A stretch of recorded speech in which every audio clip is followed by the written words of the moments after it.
नमस्कार दोस्तों, एक बार फिर से आपका स्वागत है। तो आज हम चर्चा करेंगे तमिलनाडु की राजनीति के बारे में।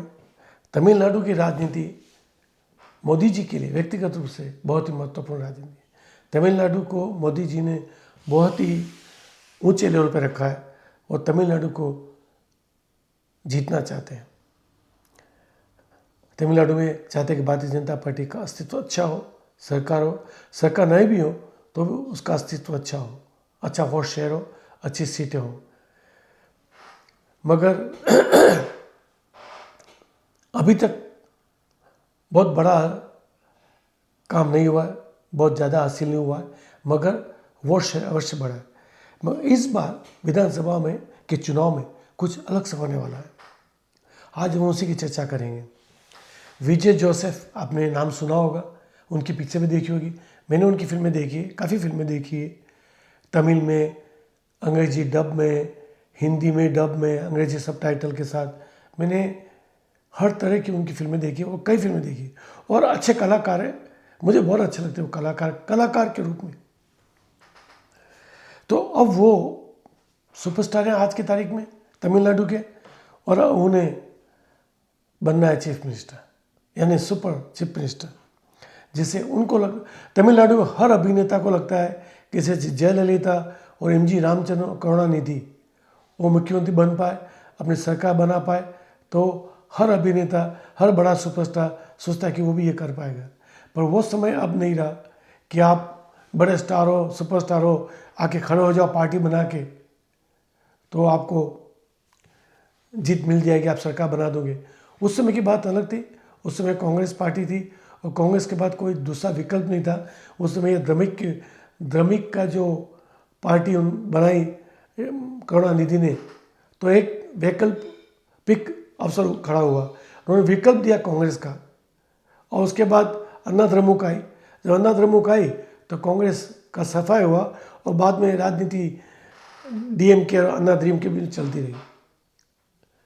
तो अब कोई गुंजाइश नहीं कि कोई भी फिल्म स्टार आके अपनी पार्टी बनाए और सोचे कि मैं सरकार बना लूँगा। अब वो गुंजाइश बिल्कुल नहीं है, नहीं के बराबर है, बिल्कुल नहीं। मैं तो कहता हूँ कमल हसन ने ट्राई किया, कोशिश की। उसके पहले रजनीकांत ने कोशिश की थी, पर रजनीकांत ने पहले से उन्हें संभल गए और वो समझ गए कि ये मुश्किल है, अब ये संभव नहीं है कि बड़ा स्टार हूँ तो मैं पार्टी बनाऊंगा और मैं प्रचंड बहुमत से जीत जाऊंगा। उन्होंने एक बार तंज भी कसा था कमल हसन पर। जब कमल हसन ने पार्टी बनाई तो रजनीकांत जी ने कहा था कि मैं तो मानता हूँ कि ये संभव नहीं है, मगर अगर कमल हसन को कुछ विशेष सूत्र मिला हो, कोई जादुई कुछ मिला हो तो अलग बात है, बाकी आज का समय नहीं है। और ये बात मैं मानता हूँ रजनीकांत जी से कि बात से सहमत हूँ कि अब वो समय नहीं रहा कि कोई बड़ा फिल्म स्टार आके पार्टी बना ले और सरकार बना ले। हाँ, वो किसी पार्टी में अगर शामिल हो जाए तो हो सकता है कि उनके अच्छी पहुँच मिले, अच्छी साख मिले, अच्छा मत मिले, अच्छी जगह मिले।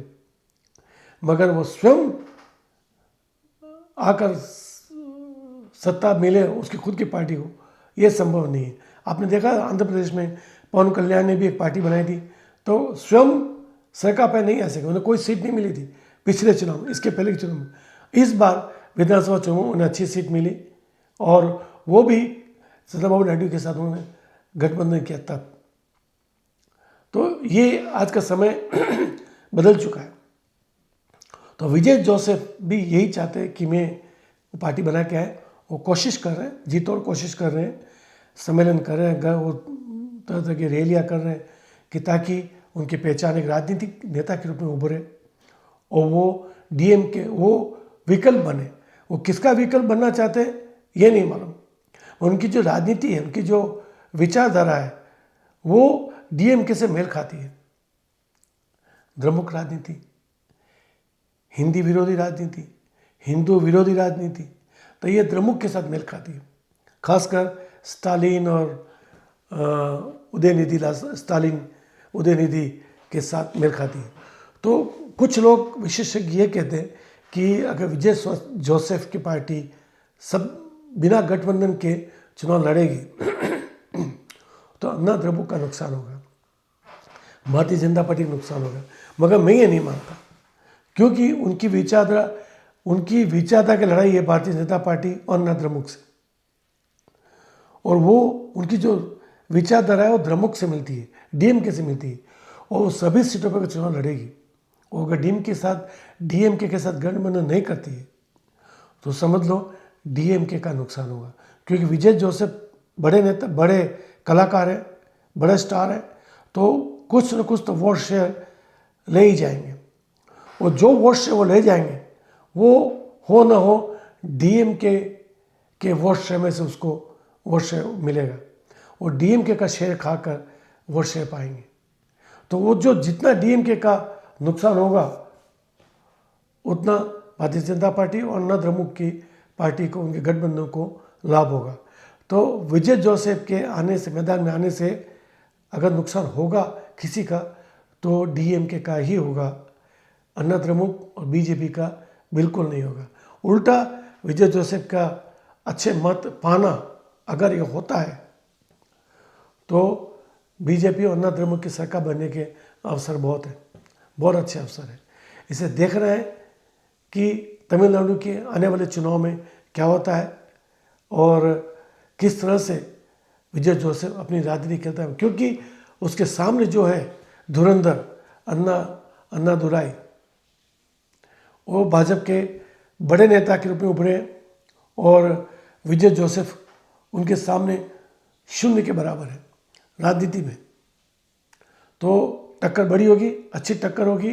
डीएमके, अन्ना डीएमके, विजय जोसेफ की पार्टी, पता नहीं क्या नाम है उसका, और भाजपा, सब मिलके अच्छा चुनाव लड़ेंगे, अच्छा चुनाव होगा। और ये देखना है कि वहाँ की जनता का रुख किस तरफ जाता है। इतने से कड़वी बातें जो स्टालिन और उदयनिधि ने हिंदुत्व के बारे में कही, उनके नेताओं ने कही, जनता पर उसका क्या प्रभाव पड़ता है ये देखना है। हालांकि लोकसभा चुनाव में इसका प्रभाव बिल्कुल नहीं पड़ा था, मगर विधानसभा चुनाव में इसका क्या प्रभाव पड़ता है ये देखना है। ऊँट किस तरफ बैठता है ये देखना है। तो देखते हैं क्या होता है आगे। बने रहिए हमारे साथ, हम फिर इस तरह चर्चा करते रहेंगे। अगर वीडियो अच्छा लगा तो आप लाइक कीजिए, शेयर कीजिए, फॉरवर्ड कीजिए, टिप्पणी कीजिए और चैनल को सब्सक्राइब अवश्य कीजिए। धन्यवाद।